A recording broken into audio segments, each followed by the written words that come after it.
السلام عليكم الغزالات، نتمنى تكونوا في احسن الاحوال. الفيديو ديال اليوم باين من العنوان ديالو. فكيف تتعرفوا في هذا الوقت كاينه موجه ديال البرد القارس اللي تجتاح العديد من الدول والعديد من المناطق. فهذا البرد تيسبب في نزلات ديال السعال ونزلات ديال الحمى والزكام، كيف تنقولوا حنا الرواح اولا الكحه، فتيكثروا في هذا الوقت هذا. انا في هذا الفيديو غادي نشارككم وصفات او ادويه لهاد الاعراض هذه ولهاد النزلات هذه. هاد الادويه كلها طبيعيه وهاد الوصفات كلها طبيعيه، والمكونات ديالها عاديه ومتواجده في كل منزل، وممكن تكون فعاله جدا، وبفضلها يكون الشفاء باذن الله، وبلا ما نحتاجوا ادويه الصيدليه ونستغناو عليها في هاد الحالات.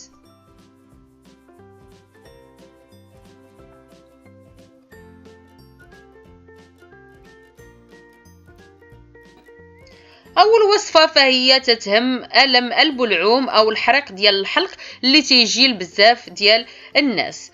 الحل او الوصفه اللي عندي سهله جدا ولكن فعاله، ولا جربتوها غادي تتاكدوا من الكلام ديالي. غادي تاخذوا ماء دافئ قيمه واحد كاس لارب، وغديروا فيه ملعقه صغيره من الملح وملعقه صغيره من بيكربونات الصودا. بتكون بيكربونات الصودا الخاصه بالخبز ماشي الثانيه، يعني تكون بيكربونات الخبز اللي نحتاجوها في العجين وفي بزاف ديال الوصفات ديال العجائن.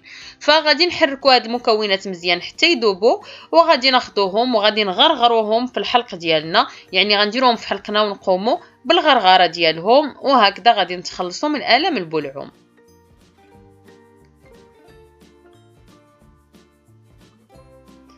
الوصفة الثانية هي السعال أو الكحة اللي تتكثر أيضا كتير، تعانيوا منها بزاف ديال الناس، وتطلع ديك الكحة مؤلمة ومزعجة كثيرا. الوصفة اللي عندي أيضا سهلة. غادي ناخذوا القليل من الماء الدافئ، تقريبا نص كاس ديال الماء الدافئ. غادي نديروا فيه واحد 4 معالق كبيرة من خل التفاح،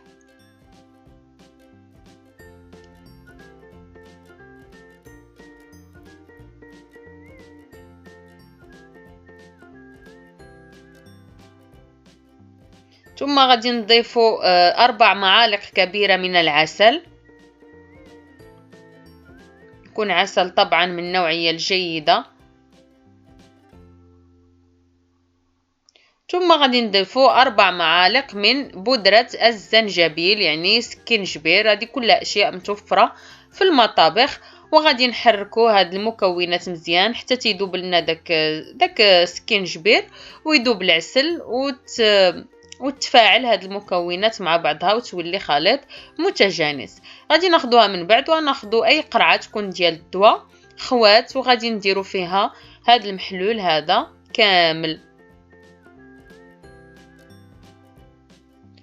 غادي نداوموا على الشرب ديالو 3 المرات في اليوم، كل مره تنشربوا معلقه صغيره، يعني معلقه الصباح ومعلقه في الغداء ومعلقه في الليل، تقريبا يعني 3 المعلقات في النهار.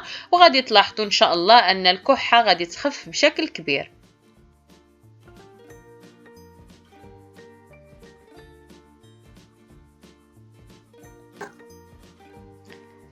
وطبعا ما يمكنش نتكلموا على النزله وما نتكلموش على سيلان الانف، واللي هو المشكل الكبير في الزكام.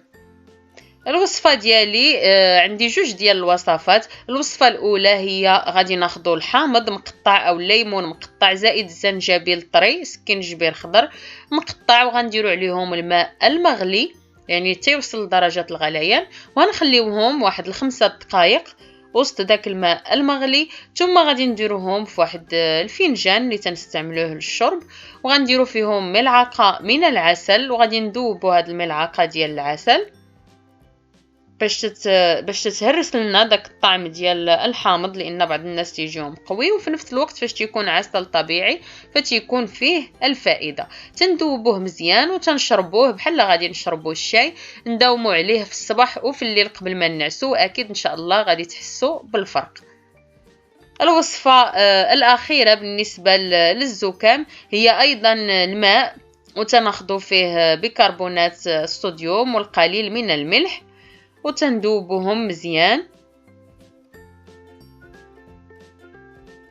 وغادي ناخذوهم في واحد الرشاش صغير. يعني هذه تقريبا بحال الوصفه الاولى، غير هذيك تنغرغروا بها الالم البلعوم.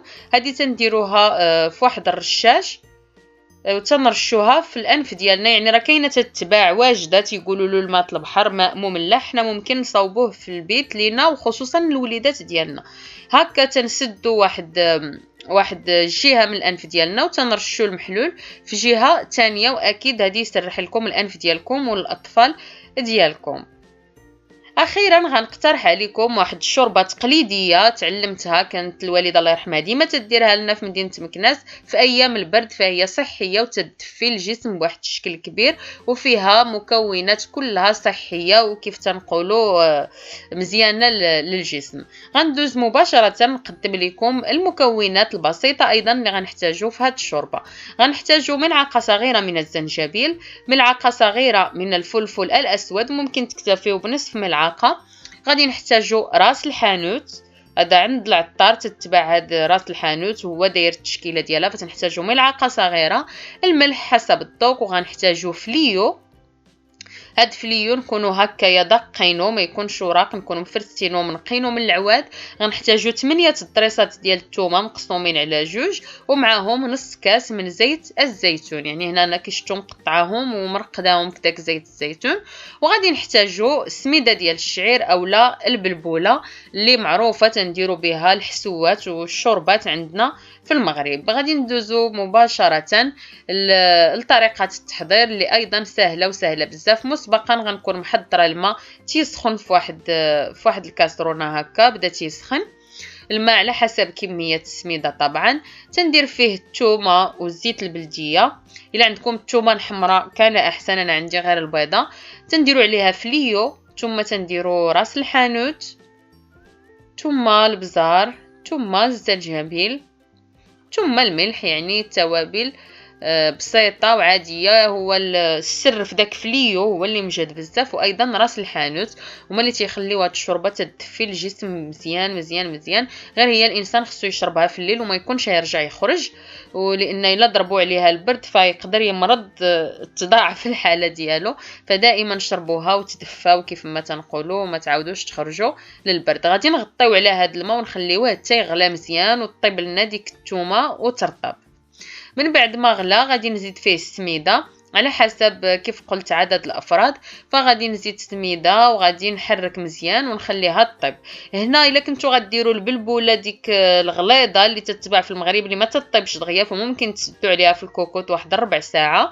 بالنسبه لي انا دايره هذه ديال داري اولا ديال تريا، فهي تطيب بواحد السرعه، يعني في 10 دقائق تطيب، فما احتاجيتش الكوكوط.